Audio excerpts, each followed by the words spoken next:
What's up, everybody? Welcome back to the Rodeo Wagon Podcast, brought to you by the Western Edge app and produced by Cosmic Cowboys Productions. This week, I had the great pleasure of sitting down with Logan Corbett. What's up, dude? What's up? How are you, man? Good. Man, I'm good. I mean, freaking these let me clear my. mics and technology, all the cords you have There, to get at. Because I don't, since yeah. I drive, like I can't leave it set up so much. And hmm so freaking getting the cords out, unwinding them, then you have to deal with like if you're on Zoom. Yep. No, I totally get it, man. 100%. We deal with it every week, and I put it out. I just don't leave it set up. I don't have obviously, as you can see, I don't have a huge workspace. This is Yeah, an right. improvement from the last time That I was on your podcast, though, when I was in my RV. I figured out a way yeah. to make my internet work a little bit better in my office, but yeah, I totally get it, 100%. So I'm making sure that my audio here is gonna be, let's see here. It needs to be picking up my sure. Okay, let's make sure I just muted That's myself real quick. Yeah. Okay. That sound a little bit better? yeah. Yeah. Okay. Sometimes it's been a while since I've recorded on Zoom, and the platform that we use, just like a lot of times if I have everything hooked up before I um enter the site, then Yeah. it automatically goes through, and I was like, sometimes Zoom's a little tricky, so I wanted to What make do you sure. go through? We literally just swapped. We did use Riverside for quite a while. We're Zoom, and then we went to Riverside, and now I'm gonna lie to you. I want to say it's like the name is like Streamfly maybe, or something of that nature, and it is incredible. Really? It is I'll absolutely, have to look yeah. into it because I've been well heck since StreamYard. StreamYard. StreamYard? StreamYard. Yes. I'm gonna type Yeah. that into my phone right now. Yeah, do that. Yeah, because it's incredible. Riverside was great. It was really laggy. Okay. Doug in the valley in Montana, he has his internet service isn't great. Mine isn't So it does great. better than Zoom with It did internet. it, yeah, it did for us. The reason that we swapped from Zoom was just for the editing factor. I think that it made it a lot easier for our producer because she was having to take audio tracks and then Mhm. having to take the video and trying to match them up and put them together to be able to edit the product.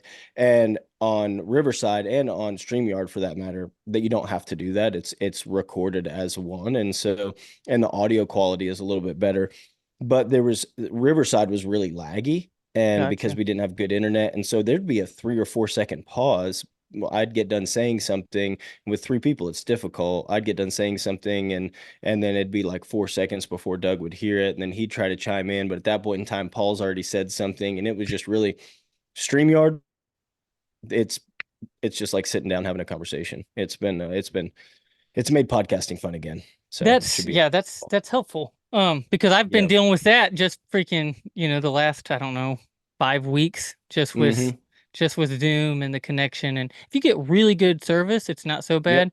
But Yeah. still, even if you have good service, I feel like it makes a difference when you're talking about having conversations with people because there's so much of those gaps within a conversation that like you'll move on or somebody else will move on without Mm-hmm. because they don't know you're going to interject or whatever. So Yeah, that's exactly right. It's so far we're only maybe 4 or 5 episodes in okay. to StreamYard, but so far it's been a blast. Yeah, I really enjoy it. And it's got a lot of cool features on it where you can roll, like you hit a button and it will roll your sponsors across the bottom. It's got like a sponsor feed, like it's got, you can have background music playing. It has all kinds of tracks that you could have in the, anyway, it's got a bunch of features that I don't know if people use or not, but you have options. You know what I'm saying? They're there if you They're want there. them. So, Yeah.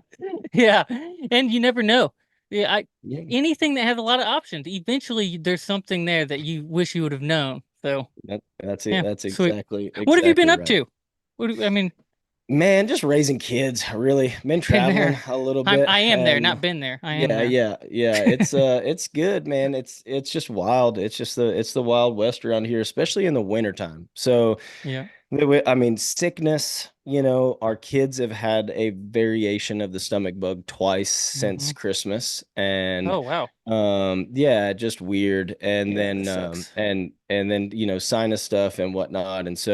And of course they've passed it on to me multiple times, and I'm usually the last one to go down. And so it's just been chaos. It's been good. We've been busy. I mean, really the last yeah, ever since the beginning of January was just packed full. And we did a Yeah. bareback and saddle bronc riding school in Kentucky, and then came home from that, and I got to go to Columbus, Georgia for high-low pro rodeo, and had a weekend off, and then went down this past weekend to Tupelo, Mississippi for high-low pro rodeo, and been packing the family with me this year. Yep. And that makes such a it's difficult to take them, right? But Yeah. man, it is.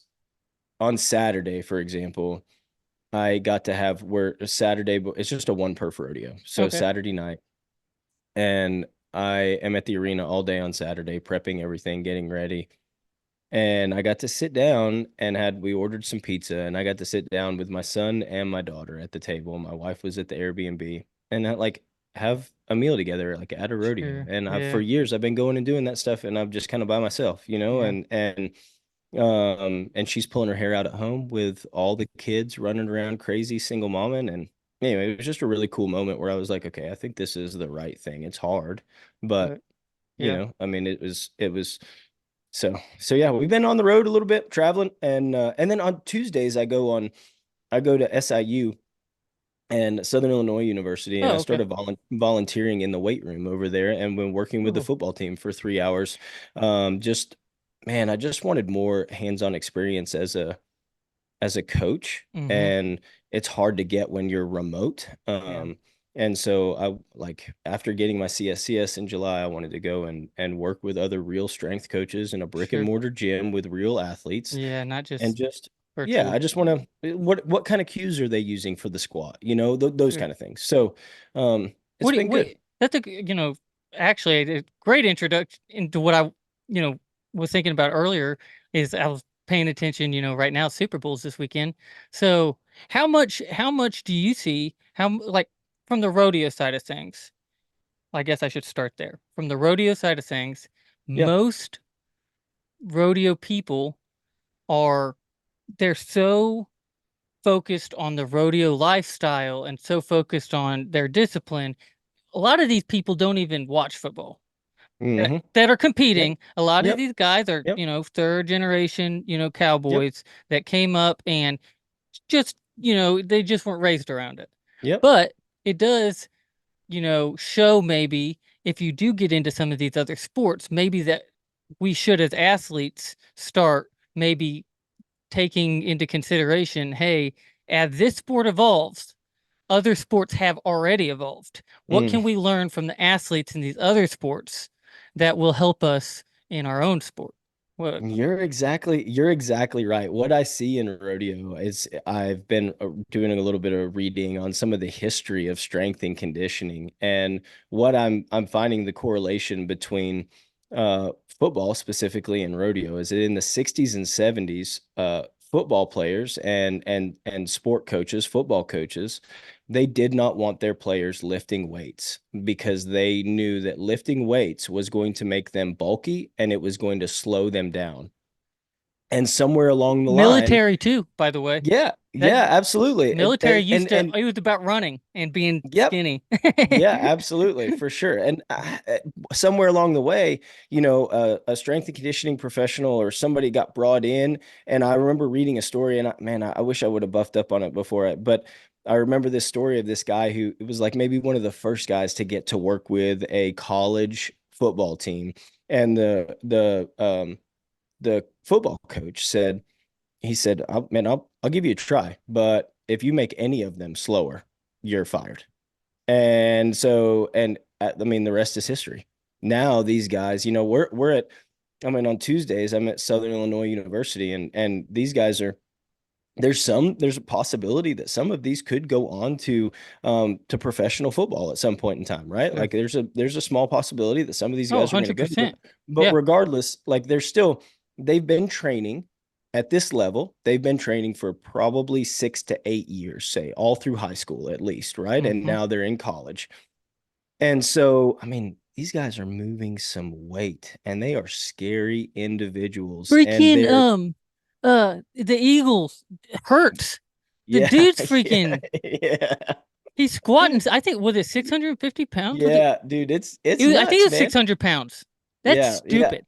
It is absolutely That's the insane. And quarterback. If he's that, if yeah. lifting weights makes you slower, then why do you have one of the fastest quarterbacks? One of the best scramblers. Yep. In the weight room, Well, squatting 600. Put that in perspective. I was watching. I really.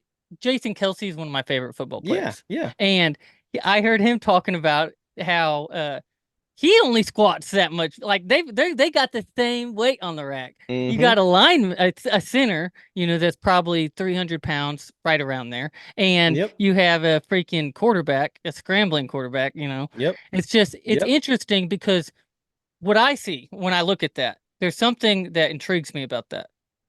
Two different body types, two Mm-hmm. different purposes. Mm-hmm. They're still doing lots of weight, you know. Mm-hmm. It goes down to, I think, sport specific drills and Yep. then also diet towards that Yep. goal. It's more of holistic, but the weight itself, that Mm-hmm. people think too much about that. That's Yeah, we I completely agree, man. I completely agree. And the benefits that come from just being stronger, right? And Yeah. I think how we've gotten to where we're at as rodeo population is that we're just so concerned with what everybody else is doing. And so we look around and we see what this world champion did and what this guy did and we're literally the blind following the blind. And Yeah. those guys, the fact of the matter is those guys just did what they enjoyed or what somebody showed them. And none of not none of it, but very little of it is actually, if you want to talk about the science behind weightlifting, very little of what we're currently doing within the world of rodeo actually moves the needle forward for the rodeo athlete. Very little. Yeah. And we see a lot of endurance and we see a lot of how box jumps for time and burpees Mhm. and I'm not somebody that's necessarily naturally against a CrossFit style. I think that intensity in that I am. realm has its place, but yeah, I mean, I'm but against it. what I'm I'm saying is against it that for rodeo, but yeah, I don't think that yeah. it's the most accurate, right? Like it's probably not the best thing. So it's if you're not doing anything and the only thing you're willing to go do is CrossFit, you know what? I'm going to cheer for you. I'm going to Yeah, cheer yeah, for yeah, you yeah, and for I'm sure. going to continue to Yeah. talk to you and say, "Hey, maybe one day we'll move on." But with that being said, it's definitely not the most appropriate avenue of training for a rodeo athlete. But It's but without a but doubt. but why? And I think that we have to, as a community that wants the next generation to really move that needle forward. We can't just say don't do this or do this. We Yes. better communicate why that is the case. You're CrossFit, exactly right. we're in a sport that is so different from other sports. The closest maybe it'd be like, okay, if a football player did CrossFit, that would be really dumb You don't see because them doing it. in the NFL, right? They're still Yep. doing Yep. workouts. And Yep. I think the Yep. structure of CrossFit's great. I think you can take like, a WOD and at a face value, like for Yeah. instance, okay, so you've heard of the Murph, right?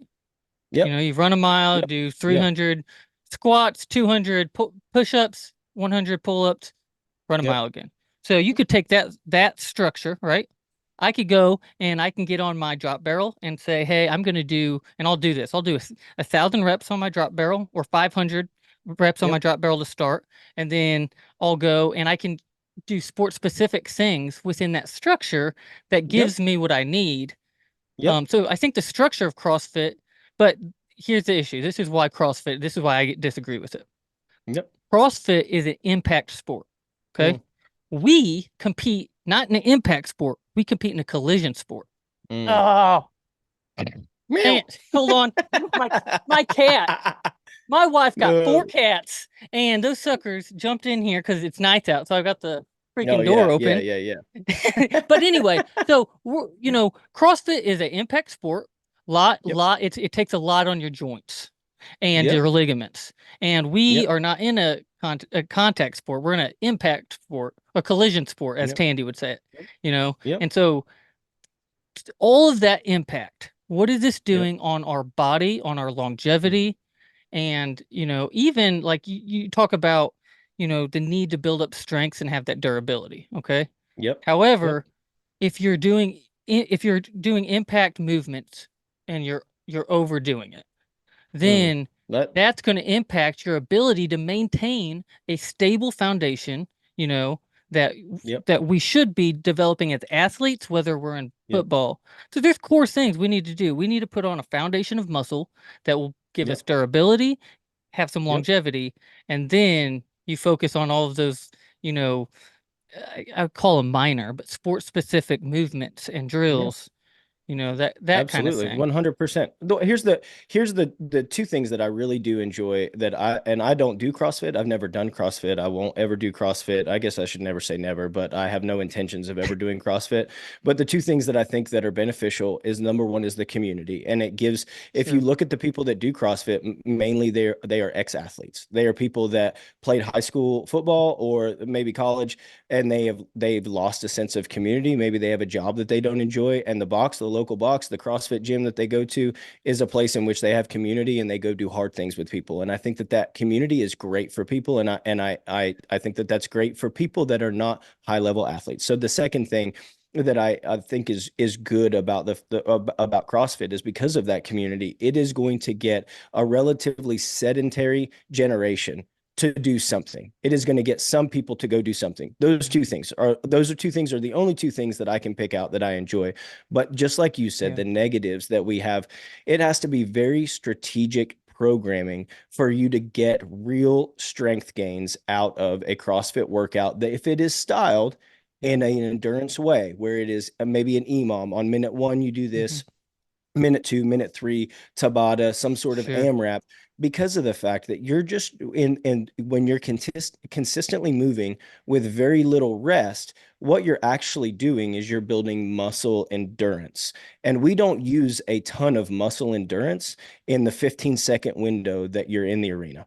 We don't. And so why would we Yeah. spend our time training that? Now, there needs What's to the be a difference? Let, general, let, let me ask you a question on that. yeah, yeah, What's the difference then between building muscle endurance and building cardio endurance, yeah, cardiovascular absolutely. There's not endurance versus muscular endurance? What would you say for there? sure. Well, the difference is that, like, obviously we're affecting specific body parts, right? So, Sure. like, cardiovascular endurance is a great thing for heart health, but it's also something that's not necessarily needed for a rodeo athlete. Now, with that being said, there is a general prep Yeah. period where we have to have a general baseline of conditioning, right? You can't just like get winded going up steps and think that you're going to go do well. Well, I don't run or I don't do conditioning because I'm a rodeo athlete. That's of course silly. But with that being said, there has to be a general basis for this aerobic, this cardio training, and then we can move to more sports specific type Mhm. energy system stuff, which is So going to be the short intervals, what you the do then, sprints. what you did and basically with that is, so you take a rodeo guy, is the first thing you do then is kind of build a foundation for them, I you know? absolutely. First thing I'm going to do with somebody new to me is I'm going to do an evaluation. I'm just going to kind of see what we're working with and where we're at, and see their range of motion. We do lots of different things. Can they squat correctly? And I'm going to gather an extensive history on them as far as injuries go, and then also training history. But Yeah. with that being said, let's just take your average Joe guy that comes to me.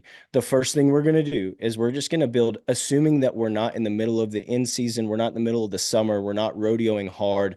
Maybe we're not going to any rodeos at all. We are totally going to build a little bit of an aerobic base. We're going to primarily focus on building strength. I want Mhm. them to start working that central nervous system, to start thinking about that squat pattern, whether it's a deadlift as well, maybe a push, a pull. I want us to start building that movement pattern, and then slowly over time adding load to it Okay. so that they can get stronger. And that's going to be my number one focus, is just building strength, because of the fact that if we have, this is like one of the things that I've learned in the last year, is that there's this deal called the size principle. So bear Okay. with me. I'm not going to get super scientific, but this is one of the things that I love to explain to clients, and that the size principle states that your central nervous system will recruit the least amount of muscle fibers possible to accomplish a task.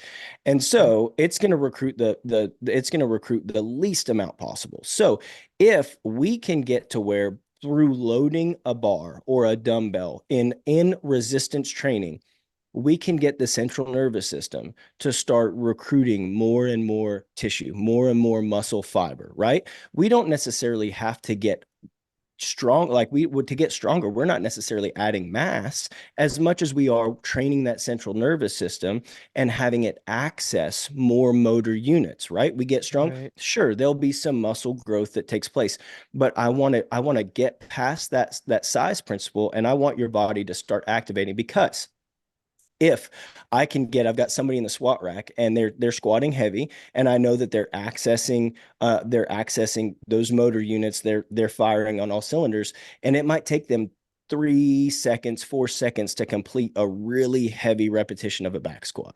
Okay. Mm-hmm. Now they're ready for me to start teaching them power. And Mm-hmm. power is different than strength in that there's a time component. Mm-hmm. So strength, you see a power lifter, it's confusing because the Yeah. name, it might take them 5 or 6 seconds to do that 600-pound bench press. That's all well and good. That's success for them. A bull doesn't care that you don't have 6 seconds to do one rep. I've got to explode my hips to my bull rope Yeah. now.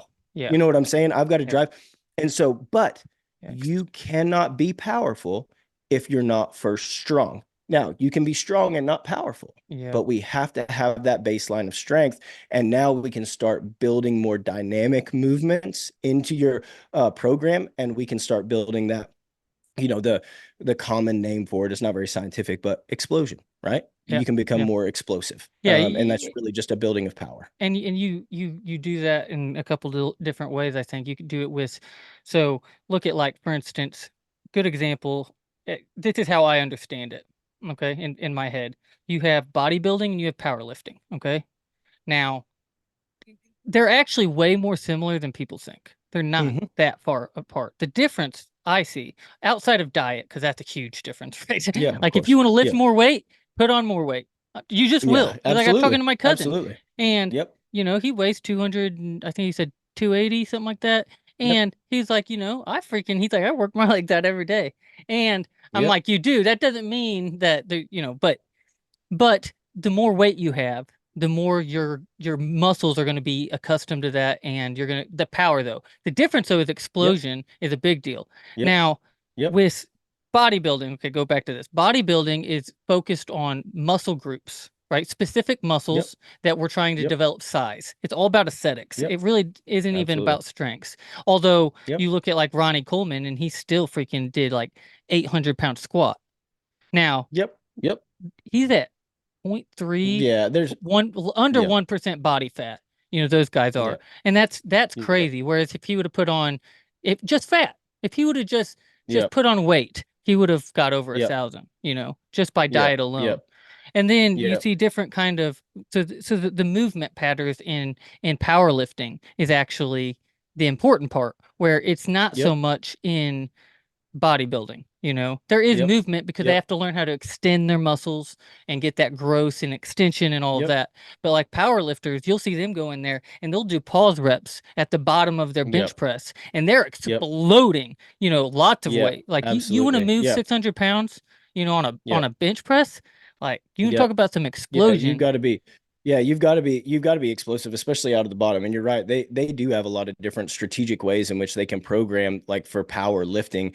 Yeah. And I think that it's great. I don't think it's the answer either for rodeo No, athletes. no, no, no. It's just a Bodybuilding we know is difference not in that, but I do think that it's a much different. And yeah. like you, to your point, when you have a bodybuilder, like, man, just because they're big does not mean that they are strong. If we know that strength comes from central nervous system Hmm. adaptations, a bodybuilding, just like you said, they are focusing on hypertrophy muscle growth. Yeah. So they are trying to get the muscles as big as possible. But just because there's a big muscle does not mean that it is a strong muscle. And so there's a huge difference between, and that's where most rodeo athletes, I don't want to say go wrong, because I love the fact that every single, if they're doing something, Yeah, that's it's that's a better than win. I'm going nothing. to Yeah. applaud for them. And then when they're ready to get serious, we'll take it from there. But Sure. that's where most young rodeo athletes are going to go wrong is they're going to walk in the gym and they're going to ask somebody, they're going to Google it, they're going to do some sort of body part bodybuilding split because that really is exploded, so Yeah. since Ronnie Coleman was one of the Yeah. ones that has made that more popular, Well, and it's in the now that's gyms now. It's at high yeah, school. You're yep, taught this from yep, an early age. If yep, you almost nowadays, you're almost required to take some sort of gym class, so even if you don't know any other sports or anything, like you have some vague knowledge of hmm, lifting weights from high school, and that is exactly what they're training, in high school. yep, Although yep. it's probably changing and developing now. I'm No, talking I from think my experience in yeah. high school, then Yeah, and no, for sure. And I think that it is. It yeah, depends on the high school, obviously, but yeah, sure, hopefully, I mean, they're moving forward and getting. I know that a lot of the high schools, the coaches that work there, of course, a high school's budget isn't great. Like it's not, they don't have a spot for a full-time strength and conditioning yeah, coach to work with the teams for a lot of them. And so these guys, a lot of the coaches that are in the weight room, they're not certified. right, They're in their 40s, 50s, 60s. They're the ag teacher. You know what I'm saying? yeah, And they've loved yeah, working out and they've worked out their whole life. And so now they're going to do what worked for them when they were sure. in their 20s for the high school kids. And it's like, it Well, just doesn't work a anymore. a lot, especially in these smaller schools that aren't paying for Yep. that, Yep. Yep. Yep. whereas like your bigger schools, they've got Yep. programs in place Yeah, they've got programs nowadays. and they You can got help. And these young some, guys. yep. I think most smaller towns, like if you have a gym coach, he probably was a football player and he teaches the Hmm. football team and he's required to teach a class in order to, so you'll have health class. My health class teacher, he was just a baseball player, played minor league ball.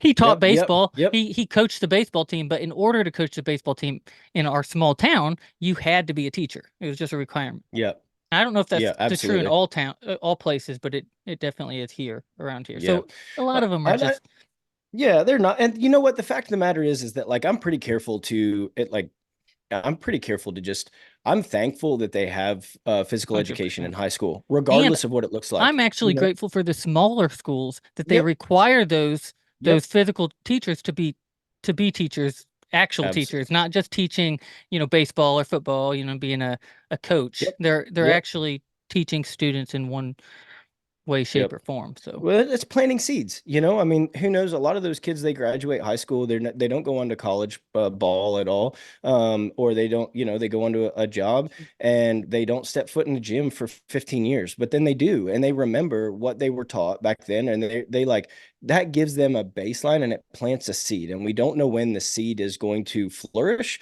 or if it ever will. But the fact that of the matter is that our population, like, I mean, especially in America, we need to be in the gym more. Like we need to yeah. be moving weight more. We need to be just a little bit. We don't all need to be bodybuilders, but just a little bit of intentional activity, resistance training.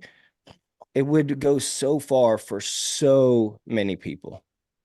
Yeah, for sure. Yeah, I think too, going to that culture part of it. This is my experience. So my experience over, the last, because since June when I had ankle surgery. So Hmm. I guess to preface this culture is fixated on instant gratification and they struggle with the discipline that it takes to actually accomplish some of these goals in athleticism and fitness. It does not happen overnight. So I develop if I'm hurt, especially like, so when I stopped riding in June, when I snapped my ankle, I was 145 pounds, you know, five Hmm. foot 11, Yep. Yep. 145 pounds. I was smaller. That was on purpose that I got that low, and I Yep. did feel like I Yep. rode pretty decent. I Yep. struggled more with durability. I felt like when I was in that Mm, state, I had to mm, overemphasize so much different exercises like pliability and stretching mm, and really focusing on impact because I mm. couldn't handle the impact as Yep. much at 145 Yep. pounds because I was so lean. And Yep. not just lean, like you're lean and you don't have the muscle mass either at that point, Yep. whereas like a Yep. Keith That's Hall, exactly right. who's five, I'll say 5'3" Yeah. because I think he's taller than that. So 5'3". And, but he's 145 pounds. He looks different than I do. He looks, and that He dude is looks strong like too. he You want to should talk about look. central. Yeah. So Yeah, exactly. His central nervous system adaptations are there. That boy so can move some weight. so I went from 145 pounds, okay, in June. What do I weigh right now? I don't know. It's hard to tell. You got a hoodie on. I I'm gonna say 145. I mean, I'm literally just taking a stab in the dark here. I'm gonna say 160. 172 this morning. And Look at you. you can see it in my face a little bit. Like I bet you can. Yep. you can, Yep. Yep. but again, Hmm. what's a commitment to get to that point? So I made a decision when I got hurt. I said, okay, I need to gain weight. At that point, I started gaining slowly and I started building a Yep. foundation, so everything was done within, because I was only going to be out for 4 months. And with my ankle, that was going to, Hmm. it's an obstacle. How do you train your muscles when you can't do impact on your leg? Hmm. You can. That's people, way Yep. too many guys out Yep. here saying, Yep. I'm hurt, I can't work out today. Yes, you can because one part of your body's hurt and Yep. you have a whole other part of your body that needs to be worked. And if you work that part of your Yep. body, it's going to help the Yep. injured part. So, Yep. even now Yep. I'm one armed, my shoulder, I can't do anything, right? So I have Yep. atrophy, all of that. Yep. My left arm, I'm still doing, Yep. I'm still doing all of my workouts, and adjusting them to what I Well, and can because you do. and I can't think of the name of the actual principle, but there's a scientific principle that says that because you're working your good arm, you're actually retaining strength Yeah, in the arm that's not 100%. being worked. There's Yeah, a portion of I strength don't that know will what the be principle retained is, but I in know that it. arm. Yeah. Yeah, I can't remember. Man, anyway, but we had Yeah. to learn. Man, it's gonna bother me now. But at any rate, I do know that like the fact that you're working your good arm, even though you're not using the one that's hurt, like you're actually still going to maintain some. There will be atrophy there. Obviously, there's going to be loss of strength, but because so much of what we're doing is up here, man. It's Mhm. central nervous system, right? And that's Sure. that central nervous system training and staying strong with one side is going to translate to you maintaining some strength in the injured arm. And that's crucial. And the Yeah. other thing that to keep in mind is that your body is going through all the phases of healing as well, right? So Yeah. the workouts that we're doing need to be very strategic because we don't need to be overdoing it either. Not that you are, I know that you're not, but Yeah, yeah, like for there are sure. some guys that might hear this and then be like, well, I got a broke ankle. I guess I'm gonna go hop a mile, on my good leg, or I'm gonna, do something silly. Like here at Right. the end of Yeah, the yeah, day, yeah. Yeah. recovery is huge. See, for you, Yeah. with everything you've got going on, you're able to prioritize recovery. You're able to Hmm. eat really well. You're able Yeah. to do a lot of things that a lot of other people can't do. And so your body is trying to work to heal and making sure, yes, you should still be working if you're hurt. 100% you should be working around it. It should be strategic and you should be focusing on prioritizing Yeah. recovery so that you can get back to the arena as fast as possible, as efficiently as possible, because fast isn't always efficient. Huge. You know what? I would have never so how do you go from 145 pounds to 170? I want to get up to probably 180 and then I'll Yep. start a cut, right? Yep. And Yep. I'll cut down. I won't, obviously you can't gain that much muscle. Yep. However, so there's a couple things. You talk about recovery. If you are Yep. in a bulked state, your body is Yep. full of nutrition. If you're feeding your body the right nutrition, then Yep. all of a sudden, all these injuries, like at 145 pounds, I'm not going to heal as good. What's hard though? So, right, how do you do? A lot of what I'm doing is focusing a slow buildup of power and explosiveness together. So you're doing a lot of these heavy, I say compound movements, heavy compound movements that focus on power, explosiveness, and it's not tons of reps. Yep. Endurance. So that's hard for me because when I go into the gym, like, traditionally, coming up and, this athletic sport that's so focused on explosiveness but leanness too. Like you can't be Mm. 215 pounds. Yep. So, Yep. now I in this whole recovery process have to think, okay, well, right now I'm not riding and I'm going to be riding in June, so what does this look like? What's up, everybody? I'm thrilled to announce a fantastic partnership between the Rodeo Wagon podcast and Rodeo Life Official. Rodeo Life isn't just a coffee brand, it's a veteran owned business that epitomizes the principles of hard work, dedication, and perseverance in all their products. As an avid consumer of Rodeo Life coffee, I am proud to align myself with a company that mirrors my values and resonates with our audience. Supporting this veteran owned business is not only a testament to our shared ethos, but also a way to give back to those who have served our country. This partnership promises exciting content, collaborations, and surprises for all our listeners and the rodeo community. You can anticipate special episodes featuring the Rodeo Life experts and even a chance to win some Rodeo Life merchandise. We look forward to this journey with Rodeo Life and the enriching experience it will bring our audience. Join us as we venture into this partnership, fueled by a passion for rodeo and a great cup of Rodeo Life coffee. Stay tuned for more exciting updates and the amazing things to come from the Rodeo Wagon podcast and Rodeo Life Official. Make sure you go to rodeolifeofficial.com and check out all their sweet merch. Are you searching for that perfect statement? Look no further than Bluegrass Engraving, where creativity meets craftsmanship. Their specialty lies in creating custom buckles and dip cans, but that's not all. They redefine elegance with an exquisite line of jewelry, and for those who appreciate a little flair, check out their engraved guns collection. At Bluegrass Engraving, they don't just create products, they craft experiences.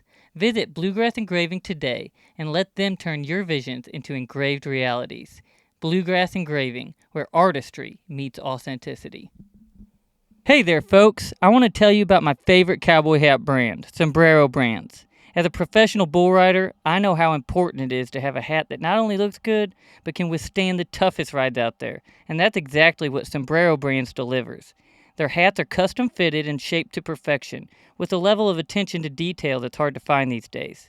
But what really sets Sombrero Brands apart is the fact that they're a family-owned and operated business. Mark and Kendall Holler, the owners, and their daughter Sarah, who's only 13 but already a hat-making prodigy, are all passionate about their craft. They know what it takes to make a cowboy hat that can stand up to anything the rodeo circuit can throw at it. And get this, the founder's grandfather, Polly Holler, was born and raised at South Camp on the 4-6's ranch. These folks have got cowboy blood running through their veins, and it shows in every hat they make. That's why I'm proud to have Sombrero Brands as a major sponsor for my podcast, the Rodeo Wagon Podcast.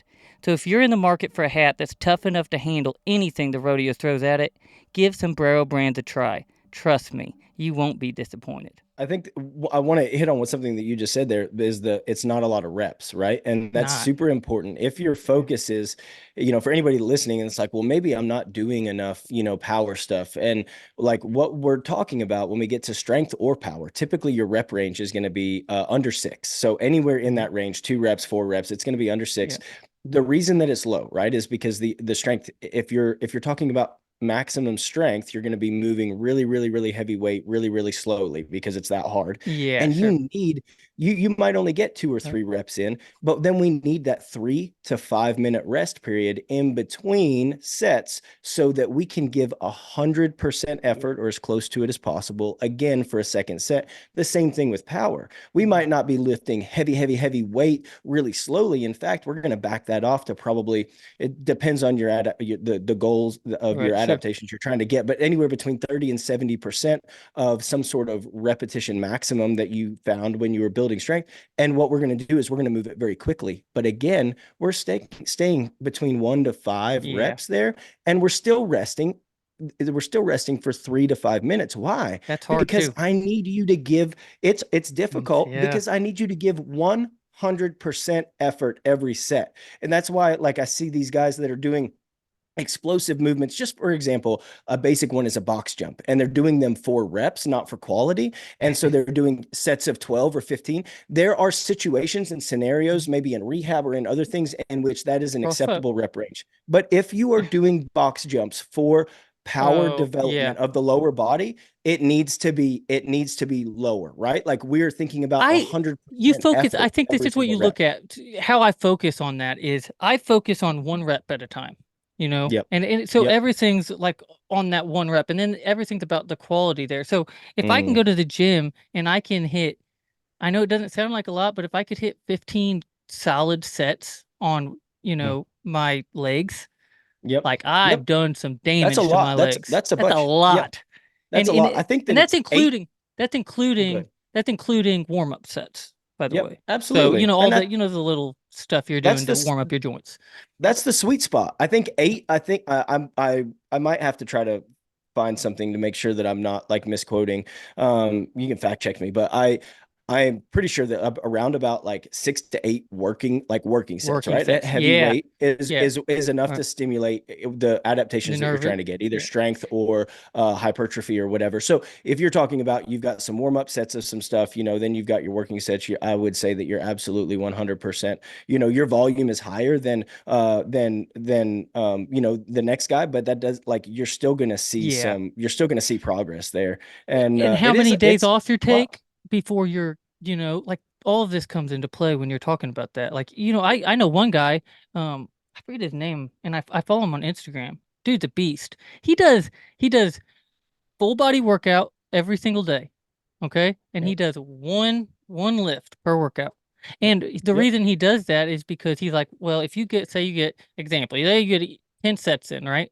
A week on, these are just random numbers. So 10 sets a week because it's easy number. 10 sets a week Yep. on your legs. Say, but you're doing that, you Yep. know, one day. And you're like, or say you Yep. do that 2 days, so it's 20 sets a week. All right. So you have two Yep. days where you're really going heavy and you're doing that.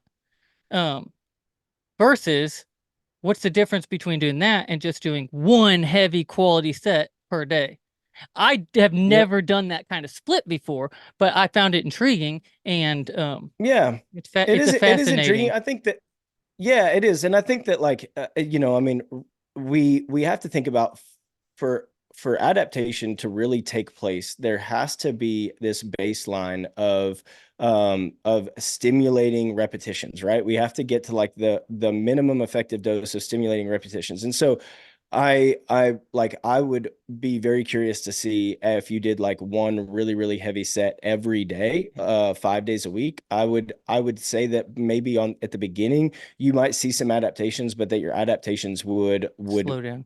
drop quite a good bit, because the fact of the matter is that the adaptations that we're talking about, you getting stronger, you getting bigger, whatever, you getting more explosive, whatever adaptation we're talking about, that does not happen in the gym. That happens when your eyelids are shut and you're sleeping. That happens when you're shoving your mouth full of quality food. That rest time, the other 23 hours of the day, that is where adaptation happens. And so, if we are not getting Yeah. quality sleep and we're not getting quality nutrition and we're not doing the things we need to do, we are not going to get, I'm not going to say that you're not going to see progress if you're sleeping for 4 hours a night every night, but you're Yeah. definitely not going to see as much progress as the guy that's getting 8. If you're eating the drive through all the time because of work, Yeah. I'm not going to say you're not seeing progress, but you won't see as much as the guy that's able to eat 80% clean, pretty organic, not organic. I don't want to use that word. You don't have to buy organic, but Yeah. if God made it, it's good to put in your body. If you eat 80% of what God made, then like you're going to see more adaptations than the guy that's living off of the fast food line,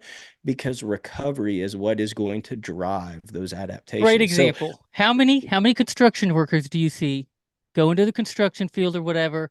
Man, they get real strong, but then they yep, plateau. And if they keep doing it and they live their life, yep, sometimes yep, you'll have some of these guys that, I mean, they're working hard and yep, they've got a yep, belly on them, beer yep, belly, and, yep, yep. because their body, our body is so smart and it gets so accustomed and it adapts to so many different things. And if you can't freaking challenge your body and your nervous system and your workouts, you won't see the results.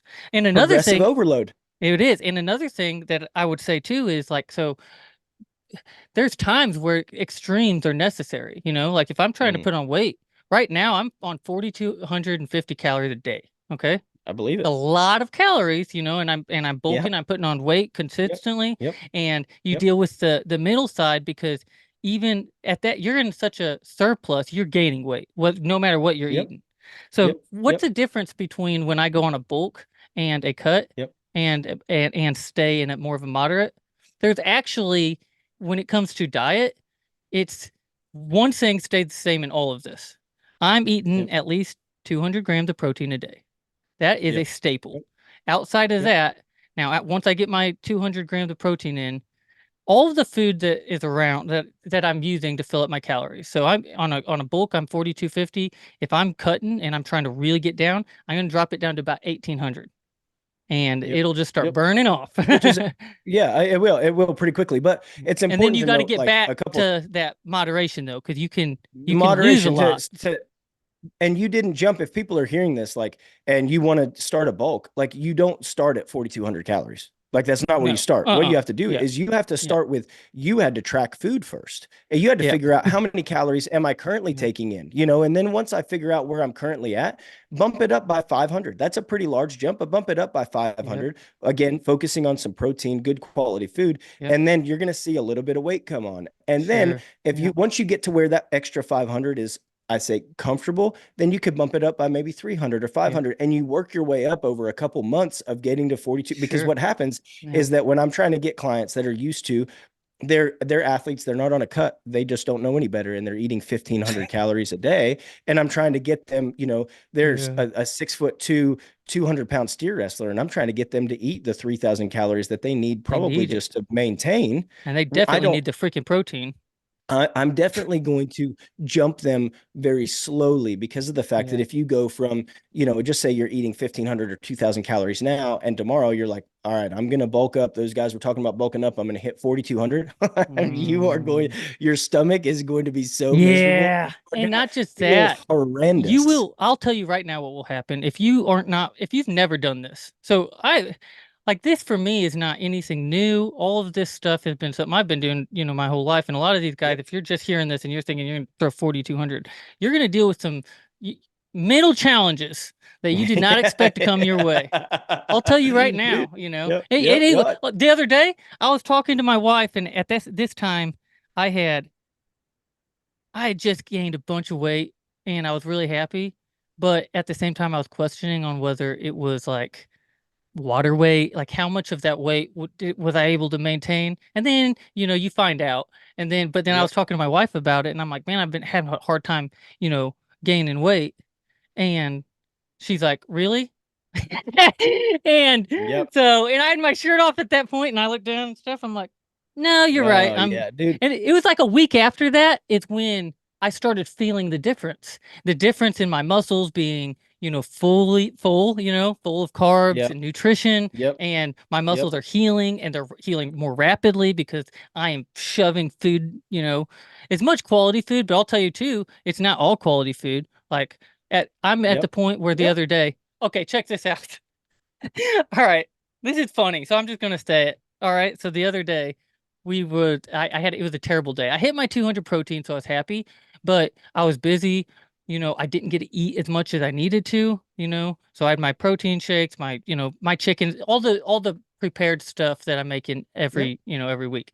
So then I have to fill that in with excesses. Well, we hadn't gone to the grocery store. So, we're kind of bare on stuff that I needed for calories. And then a light bulb went off in my head, and I remembered that there was two family-sized pack of Oreos in our cabinet. And Yeah, I there never you go. really even think, it when you care about like, hey, I need to put on more calories, now all of a sudden Yeah. there's more options. Whereas before I would have Yeah, never yeah, even yeah, yeah. noticed that was there. It would have Yeah, been yeah, in yeah, there. It yeah, could have yeah. been in there for years. I would never touched it. Yep. This time, so I now know that there's like 5,200 calories in a family-sized pack of Oreos.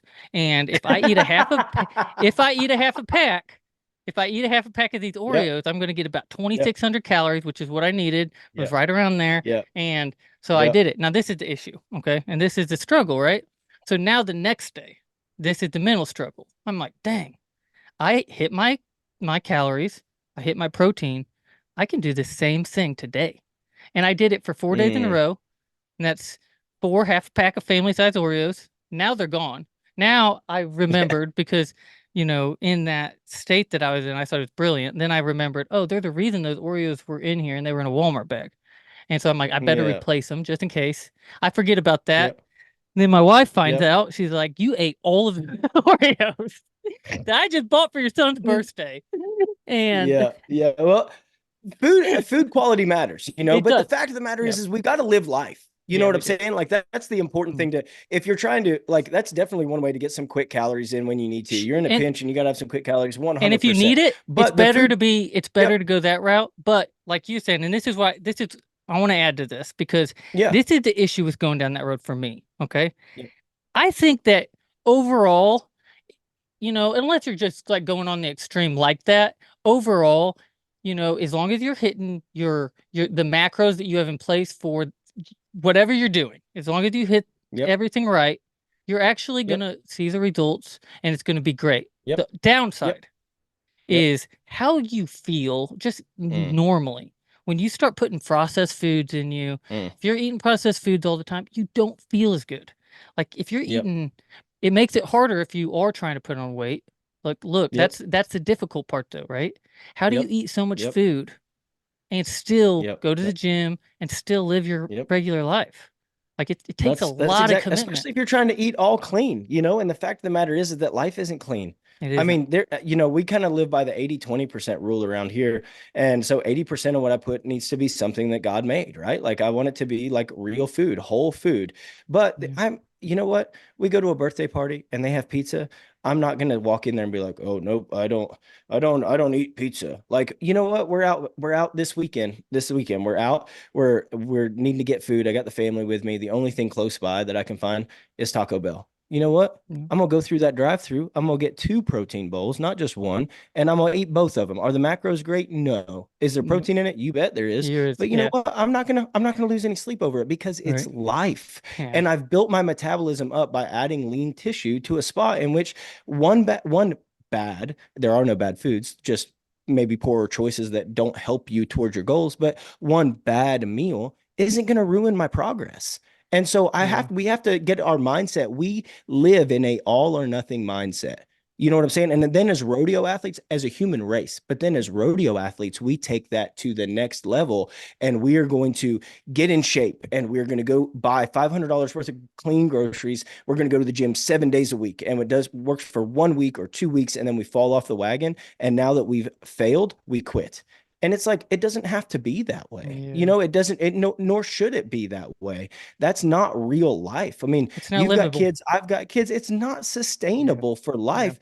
We've got to be able to start to continue to make progress and then have those opportunities to live life. So making sure that whatever you decide to do nutritionally is something that you can actually keep up with and do on a regular basis. And that's why I start people with a little jump at a time. Make Yeah. small Right. changes, whatever it might be. Take a little bit of calories away, add a little bit more, change one meal.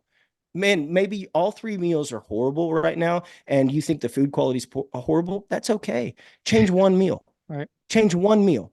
Change, Yeah. and when you go through the drive-through, pick the healthy option for one meal and do that for a week and tell me that you don't feel a little bit better. And then the following week or the following month, now change two meals. Like Yeah. it doesn't, that's how real change happens. And in a Yeah. year from now, you'll look back and you'll be like, wow, I can't believe I used to eat that way, or I can't believe I used to do that. Isn't it so hard for us to be really true to ourselves?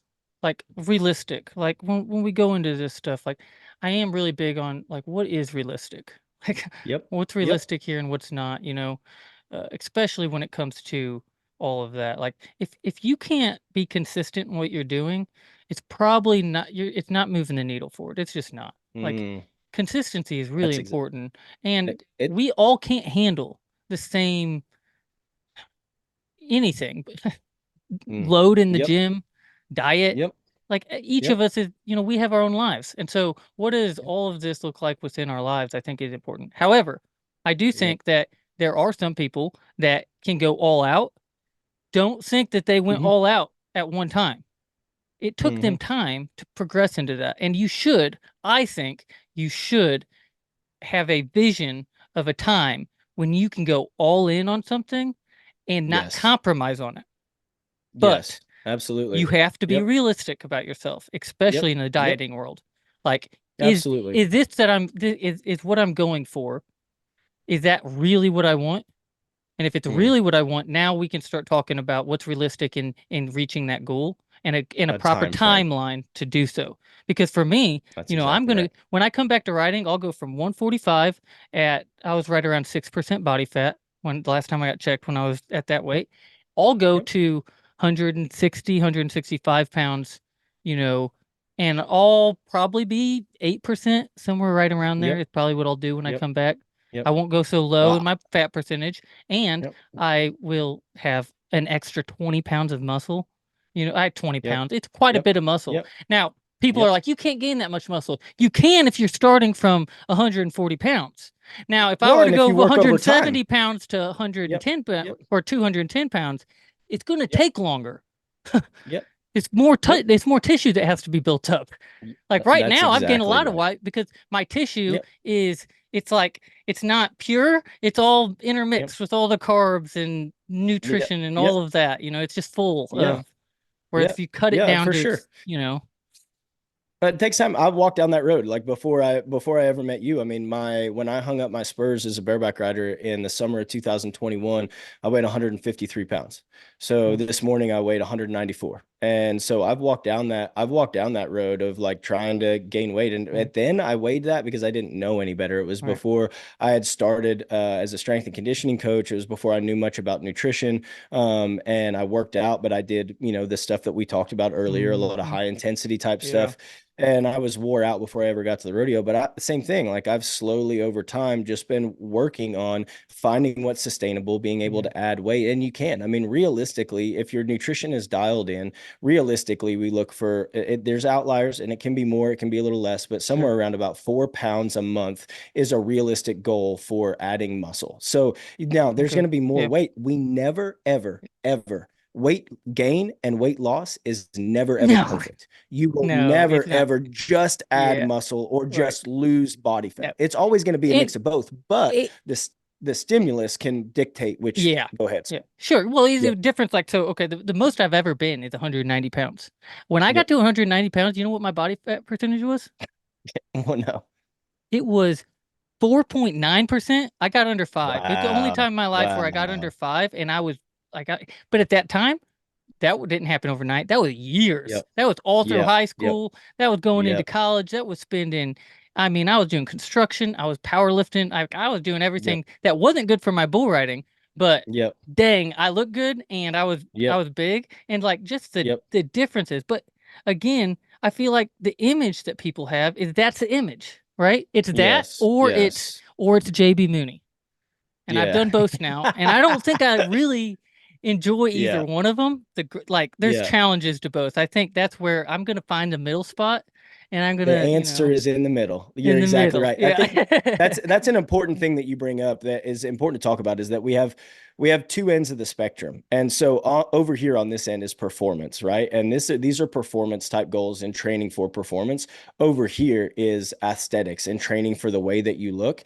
And actually, the closer that you get to performance, the farther away that you get from aesthetics. And Mhm. the closer that you get to aesthetics and the way you think you want to look, the farther away you get for performance because training for a six pack is not the way that you should be training for competitive bull riding, professional bull riding. Training for professional bull riding is not the way that you should train if you're going to do a bodybuilding show. They're Sure. very different things Yeah. and they're on opposite ends of the spectrum. And there was a picture floating around. I don't remember who posted it, but there was a video maybe actually, or ESPN posted it. And it was a video of Patrick Mahomes after their playoff win the other Yeah. day. I I don't know saw if it. you looked at him, but if you saw that picture, you would not say that man belongs on the cover of a GQ or a Men's Health magazine, right? Like he's not out of shape in any way, shape, or form, but No. he's not ripped. Yeah. But he's one of the best to ever play the game. Why? He trains for performance. He doesn't care about a six pack. He doesn't Yeah. Not care at all. about having big, being big ripped shoulders. He wants to be better at throwing the football and he Yeah. wants to be able to elude the tacklers and all that kind of stuff. He needs to be quick. He needs to be fast. That's the stuff he's training for. So keep that in mind as guys are thinking about training. It has nothing to do with having a six pack if you are Yeah. training for the road. Now, with that being said, a beer belly is definitely not going to serve you either, for sure. And I'm not justifying you being lazy but we're not doing thousands of crunches and all these kind of ab moves because we want those lower abs to show up. In fact, Yeah. 10 to 15% for athletes, it should be a little under, but 10 to 15% body fat is actually the healthiest body fat percentage for males. And there's a lot that is determined by body fat percentage. I mean, we have fat Yeah. soluble vitamins, hormone production, testosterone. There's a lot of stuff that relies on body fat. And so the fact that when we Yeah. get down to 4, 3, 2% body It's fat, awful. and number one, you're miserable It is because you do miserable. not have the energy that you Yeah. want. Number two, you're actually going to be the closer we get from aesthetics, the farther away we're going to be from performance. Our hormone levels are going to 100%. be jacked up. So it's just something to keep in mind that like, Yeah. a lot of times we think, and if you don't know any better, you would think that the two like meet in the middle and that you're going to look really good and you're going to perform really good. And I'm not saying that you can't look good and perform well, or that you should look bad to perform well. But training for those things is definitely on opposite ends of the spectrum. Yeah. Yeah, I agree. And I think too, like you also have this whole thing where it's like the working out is really developing, and what you guys are doing is freaking awesome. And I love everything about it. And I talk every almost, every other week or something, I'm talking to somebody and you guys come up, whether I'm talking to Keith Yeah, or that's cool. any, Yeah. there's lots of people now. Like your reach has Yep. really grown. Um, I think beyond even maybe some of the guys that you even know it's reached to. They may not, use you, but they Yeah. may, down the road, and hopefully, you know, they Yep. will. What you guys are doing is And it's not awesome. about that's You're the only exactly right. And ones really that's doing thank it. you. Well, there's a handful out there that do a really good job. Andy Wolf and Sons is another guy. I didn't know. There's a handful more that are Okay. doing some great work, but the main thing is that it's not about it. Like, yes, we have a business model. Yes, it Mm. is what pays my bills, and it is what affords my wife to be able to stay home and raise our kids, and I'm so thankful for it. But we've said from the very beginning, it's not about the money, right? Like, we want to change the culture in Yeah. rodeo. That's what we want to do. We want to see. And so, I mean, whether you're training with somebody else, whether you're just do things the right way. There's too much. We're in the information age. If you Yeah. get to the end of the line in your career, bull riding career, and you did not make it where you wanted to go, and you think that you missed a key ingredient in the training, it is not an acceptable excuse to say, I didn't know. Oh, I didn't know. That is Yeah. absolutely unacceptable because I mean, in 5 seconds, I can have all kinds of online and in-person trainers within my radius that I could hire to go train, right? And the benefit to us is that we have all been competitive rodeo athletes. Sure. I rode bareback horses for Right. 15 years. I've lived the lifestyle. I know what it's like. I know that you're eating at a Love's truck stop at 2 a.m. I'm not going to be upset about the Casey's pizza that's in your meal log. Like, it just is what it is. And so we have to be able to work around those things. Sure. But I didn't know is not an acceptable excuse for It's not. athletes today because there's too much information out And there. and it's not just working out. It's on the nutrition and the recovery. And I think the recovery and nutrition in the sport of bull riding is as important as working out. I Yes. say as important. If not more, I if don't, not well, more. I I mean, don't, this is, look, all of it's important, I think. I think this is yep, the hard yep, thing, though. I think if you look at it just completely as a logical, if we're taking this just from a rational approach, you're correct. There's probably emphasis on different of these. But we get in this rodeo culture where it's like 90% mental. No, if you yep, really want to be proficient at anything, if you really want to, if your goal is to be the best, if that's where you're going, it's going to take everything, and it's going to take all of you in every yes. different facet. And yeah, I there's going to be times where completely you need agree. to emphasize things more than the others. But like this Yep, whole idea that we can put in, half our foot, put kind of one foot in and the other out, it don't yep. work in the sport of bull riding. I'll tell you that right now. We just had on our podcast, we just had Phenom Genetics on, Matt Sharping, right? Oh, So we nice. just had him on the Champion Living podcast, and I got to hear all about what he does with his bucking bulls. Uh-huh. Let me tell you something. Them bucking bulls are not 1 foot in and 1 foot out. No. Them suckers right there are all in. I mean, he said it costs $30 a day to feed one because of the feed that he's got them on, the things that they're doing. They're being hauled. And yet, and yet, you kind of want to be a pro bull rider, but you don't kind of want to put in the work, right? You're going to swipe on Tinder all week on the couch, and then you're But going to you won't show up get to the out. Velocity Tour and you're going to go get on one of those. Come on now. Yeah. Get out of Yeah. here. That's Yeah. not going to happen, man. Like, we've got to change the culture and you've got to become a professional. You got to be professional athletes. And part of that is working out. It is not the whole thing, because Right. if it was, then anybody that's ever been really jacked and in great shape and trained every single day with no sport knowledge could go hop on a bareback horse and spur him or go ride a bull and beat the crap out of him. It doesn't Look at happen. It look is at a lot Cowboy of it is Cerrone, the skill. and he's in great Absolutely. shape. Yep. Great shape. Yep. And Absolutely. you know what? Yeah. Absolutely. I today was the first day I saw anything of him that obviously Sean Gleason posted that. I don't know if you saw it Yep. yet. And No, I but like haven't. it's interesting. Like Yep. there's a foundation there of athleticism, and you can tell that like Hmm. all of this is put together to where it doesn't look terrible. However, Hmm. there's still so much stuff Yep. there that he's missing in that skill development. Yep. So it That's took him, as exactly. long as it took him to get to where he wasn't fighting, you got to expect that in every, Yep. different discipline. However, understand they're the foundation. And I think that's the biggest thing. Like if you're new Yes. to anything, Yep. focus on a foundation. Do research. Yep. Yep. There's like you said, ignorance is Yep. no longer an excuse. Yep. Do your due diligence, find the right people, connect yourself to them, build a foundation. Everything else you'll develop, you know.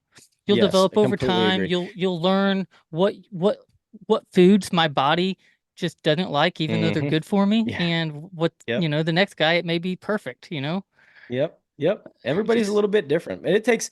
it takes 300 to 500 repetitions to build a new movement pattern. So, if, Cowboy's running, he's getting ready to ride a bull, right? And he's got Yeah. professionals obviously teaching him. It's going to take him, But 300 to 500 repetitions or a little more to learn how to ride bulls. because he's never But done it now before. take exactly. Now, never done it before. Now take that, and that's going to have him where he can subconsciously perform the basics. I'm not Mhm. saying that in Sure. 500, drops on a drop barrel, he's going to go out there and be 90. I'm just saying Right. for him to internalize the mechanics. The Now basic take the concepts. bull rider that started. Exactly. Take the bull rider that started at 14, that had Joe Blow from down the street that kind of rode bulls in the 70s, who teaches him about lifting and reaching and doing all the things, and he gets all his mechanics backwards almost from the very beginning.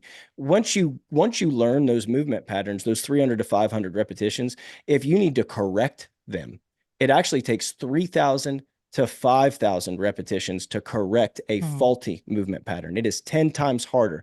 So that's Wow. super important. I have Eh, clients that come with that's in the me, maybe gym. they Holy start training crap. with me. If that happened in the Well, bull they want riding, to like what's going on in the gym when people it, aren't focused on quality sets? That's exactly right. Or when it applies to the arena, if you've got something going on with your chin and you're not able to keep your chin down, or you're just naturally giving them your chin, Yeah. like you're not going to hop on the stationary barrel for one session and fix it. It's not going to. It's Right. going to have to be something that Yeah. you do every single day for 6 months and continue to work towards getting that fixed, And because it's going to take you. I suggest Yep. different ways too. Like when I'm learning, if I want to learn a concept, I'm going to read a book on something. I'm going to listen to the same thing. Maybe Yep. I'll listen and read the same person talking about the same thing, and then I'll listen to somebody else and read Yep. somebody else, and all of a sudden I'm hearing it in different ways. And I think that's the same concept. It's exactly right. Hearing it from different sources and in different ways, we all resonate with. And that's part of the reason why I started it at Southern Illinois University, just volunteering over there, was because the cues are different for everybody, right? Yeah. Like I can say one thing and have you move one way, but if I say that same thing to the next person, they probably they don't understand it the way that you did. And so we have to learn these different cues because Yeah. everybody learns a little bit differently, and being able to help athletes is my number one priority, and being able to make an impact. And so I want to be able to learn more cues and more ways to be able to get somebody to squat a little bit deeper, to be able to Mm. load the bar a little bit more, to be able to perform their bench press a little bit better, or whatever it might be. Yeah. I've got to continue to push myself so that I can help my athletes make progress. And everybody does learn a little bit differently, so making sure that you're varying the sources of information that you're getting, Yeah. and then you're doing research on the people, right, that you're actually learning from. I mean, it's 100%. Peer you, re you can. Yeah. Yeah, we're in the Don't go to information Reddit. age. Like yeah, like I said, there's all kinds of information right here I can get. And the fact of the matter is that a lot of it is actually not good information. It's either It's studies rather that have confusing been if you just Google debunked. it. It is very If confusing. I you mean, really it's want research, go to a scholarly article that's been reviewed by professionals. And believe me, absolutely. go Google how to find scholarly articles on anything. It will do you Yep. better. It took me a long time to accept this, but after a few years of doing school, I started realizing, hey, there is the proper source is Yep. matters just as much. Yep, that's exactly right. You got to make sure a lot of the stuff that's scientifically proven. They did one trial with 10 people for 6 weeks. It's like, dude, it doesn't mean anything, right? Right. Until we have Yeah. hundreds and thousands of applicants that have been through this study and that have proven that this supposed. And that's when people come to me about this new supplement or this new, Yeah. massage gun or this new thing, like how this is going to help. Like, like, listen, okay, there's like, if you think that it works, that's the other thing about training rodeo Yeah, athletes. confidence. If you think that it works, let's roll with it, right? Because the fact of the matter is that the most important thing to me when you put your hand in that bull rope is that you're confident that what we've been doing is working. And so I'm not going to just go out there. I used to love to just debunk myths. And when people come to me and they're like, I started taking a cold bath every morning, I would be like, cool, why'd you do that? And they're like, well, you don't take cold baths. Didn't you know it does this, this, and this? And I'd love to just be like, actually, it doesn't do any of those things. It might help with this and it might help with that, It wakes but me up. and then they would just be ruined. You know what I'm saying? Like they just get, yeah, Yep. they Right. just get the it, I don't do that anymore. If you have confidence in it, that's the Yep. most important thing to me. And with that being said, I have to try to bridge the gap with athletes between what they're confident with and what's scientifically proven, what I know that they need. And over time, as I work with them, I start to build their trust. Mhm. And hopefully by the time we're done, their training actually looks a lot like what I wanted to do day one. I knew I couldn't roll it out day one because they'd never believe me. Even though that's what research says is best, they'd never believe me. And I had to Yeah. slowly, and that goes with you know, rehab modalities or recovery tools or There's a nutrition, lot of all it. those things. We Well, have and to my just my wife's an earn AT trust. athletic trainer. Yep. And talking to her, there's all some of these recovery methods are vaguely proven. Yep. I don't loosely. It Yeah. depends on who you Yep. talk to. It depends on what It like depends on who you it talk to. like there's dry needling, there's Yep. cupping, there's ice Yep. baths, there's heat therapy. Yep. I don't know that it's not, I think there's a difference too in like, and correct me if I'm wrong here. If you see that somebody's doing something that's detrimental, you're Hmm. probably gonna debunk that myth.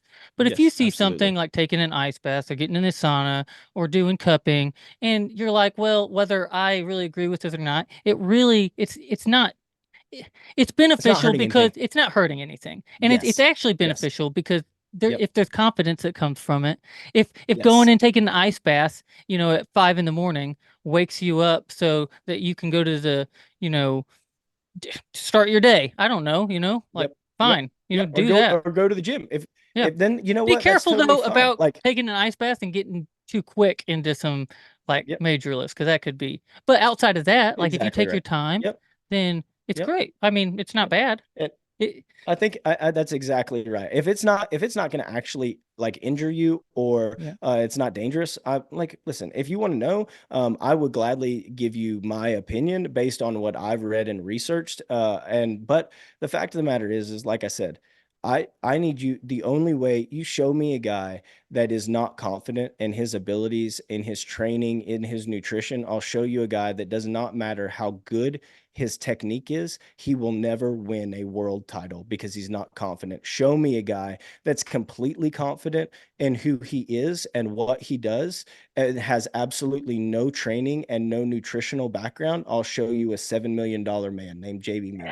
Confidence is absolutely everything.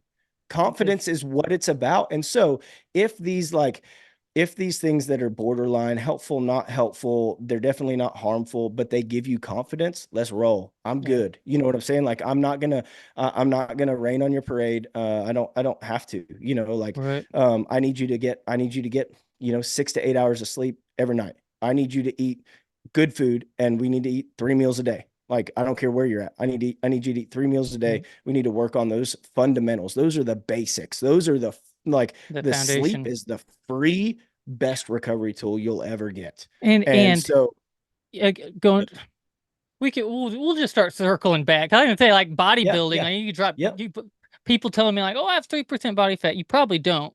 And if you yeah, do, yeah, you probably need to gain that because you're not yeah, sleeping well enough to recover yep. the way you need to. All right, That's exactly right. it's actually been much longer than I anticipated, so we'll probably have Well, that's to cool. cut. It's not really short. We still, I think, went about an hour. It's so we can talk about this stuff for Yeah, forever. that's good. So I'm down for. we'll come You're back. exactly We'll right. come I back and definitely we'll have do no another problem one. as you've been able to tell. Yeah, Yeah, yeah, I would love that yeah. anytime, man. Heck yeah, and I want to Anytime. have Doug on there, so you need to get Doug on here. I want to talk. Yeah, and yes, absolutely. And Doug, I think we're excited about the possibility of some chats Yeah, with Western Edge and Champion Living and and getting together in the we future. So we all have be a good. passion for giving back and helping move that needle forwards in the Western, Yes. sports demographic and Yep. community. And Yep. if any new listeners, we did a podcast a while back. It's a really good one, so I definitely suggest you listen to it. And follow Logan. What are your tags so that they can reach So you? it's just I'm pretty much mainly on Instagram, and it's Logan.championliving is my handle there. So anyway, yeah, if you guys anyway, anybody has any questions or whatever, I'm an open book. Feel free to DM me. I will help you in any way, shape, form that I can. And I just thank you for the opportunity to come chat a little bit with you. Yeah, it's fun.